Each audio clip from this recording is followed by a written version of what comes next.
The US squad has been announced for the upcoming friendlies against Brazil and Mexico. A 25-man strong squad from Dave Sarachan as he looks to try and blood a few more youngsters against top-class opposition. DeAndre Yedlin is in there, fresh from scoring in the Premier League with Newcastle as well. There's no Christian Pulisic due to injury. But Ali, as we take a look at the names that are here, any surprises for you? No, I don't think these are surprises. I just think that's the trend and that's the plan going forward is we're going to look at young players, an average age of 23 for this group of players. And what you find from Dave Sarachan is essentially saying, look, I know what Jozy Altidore looks like and I know what he does in the field. I know what Michael Bradley does in the field and that sort of player. So what we need to take a look at is the next generation, the guys that are going to carry this team forward onto the next World Cup and possibly onto the future. And when you evaluate these players, then no better place to do it than against teams like Brazil because of the history and what Brazil means in the world of football, and Mexico because it's your rival. And so you're going to get to see the reaction of young players in an event and on the field in a moment that doesn't count, and yet it does push you. It does push the player to provide his very best. And you want to see that reaction. Say, is this young player ready to take on Brazil? Is this young player ready to take on a big rival in Mexico? There are no friendlies against Mexico. So in that sort of pressure, in that sort of environment,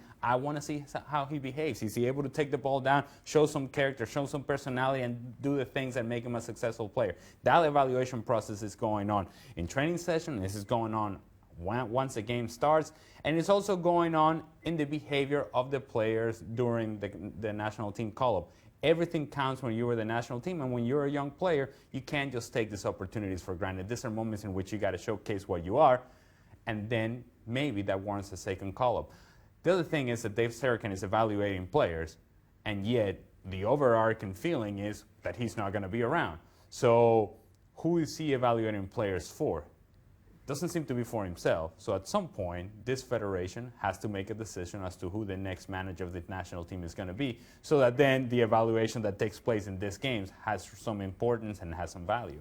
At what point does that have to happen for you? Because of course we've got the domestic friendlies now, and into October, the South American teams, they'll be up against them, and then the European sides, where they actually take the team away from home. Does there need to be a transition into the head coach role at that point? Or because the next major landmark isn't until the Gold Cup next summer, we've got plenty of time, and this is a really healthy process that they're going through, no matter whether there's a permanent head coach in place or not? Yes, I understand that there's plenty of time. But when you say plenty of time, it doesn't actually mean plenty of games. It's just plenty of times in terms of months, but it's not plenty of time in terms of the actual amount of times that you see the players out on the field performing and competing at the national team level. And so you're going to have limited repetition. And it would be my estimation that they would be better off having a coach in place that takes this process of evaluating the young players, takes it right from the beginning, right from the start, so that, okay, this new guy comes in and now we're gonna go back to square one. Is that how it's gonna work? Or is he gonna trust the evaluation of Dave Sarachan and his staff and the evaluation of somebody else, the technical director? Or is he the sort of manager that comes in and said, no, I need to see this myself. I'm the one making the decision. The pressure is on me. It's my name behind this team.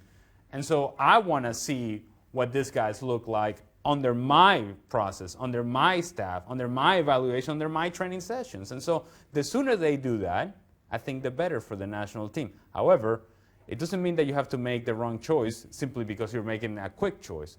Take your time, but make sure that once you make that decision, you commit to it and make sure that that guy is now evaluating the young players. Well, certainly these young players have massive opportunities, starting with the Friday game against Brazil in New Jersey and then following on 4 days later against Mexico. It should be a very intriguing watch. Keep it here at ESPN FC.